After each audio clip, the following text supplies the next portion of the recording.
Ja, ég ætla að útskýra fyrir ykkur hvernig við notum tab, eða tablature. Og í lýsingunni hérna fyrir neðan vídeóið er skjal með afmælissögnum. Og við ætlum aðeins að kíkja á það. Fyrst ætlum við að átta okkur á því að hér erum við með fyrsta streng. Við tölum neðsta strenginn, sem er samt hæstur tónunum. Fyrsti strengur er hér, E-strengur. Svo er annar strengur, þriðji, fjórði, fimmti og sjötti strengur. En þegar við horfum á blað með tab, þá er fyrsti strengurinn efstur uppi á blaðinu. Ekki spyrja mig að hverju. Svo erum við með sjötta strenginn, djúpa E-strenginn. Hann er neðstur á blaðinu. Og hér eru fyrirmæli þar sem stendur 0, 0, 2, 0.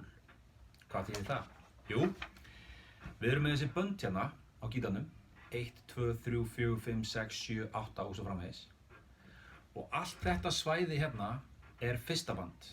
Annað band, þriðja, fjórða, fimmta, sjötta og svo framvegis. 1, 2, 3, 4, 5, 6. Mislangt á gítarunum. Mismörg bönd. Og í afmælissöngnum þá erum við að nota fyrsta streng, sem sagt, efsta strenginn á blaðinu. Og það stendur 0, 0, 2, 0. Og þá þurfum við að spila 0, 0, það er engin putti, ekkert band, það er bara opinn strengur. 0, 0, 2, þá fyrir við á annað band. Aftur 0 og svo 5, 4. Ok.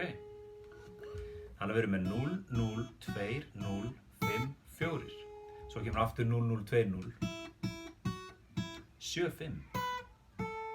Svo kemur aftur 0, 0, 12. 9, 5, 4, 2. 10, 10. 9, 5, 7, 5.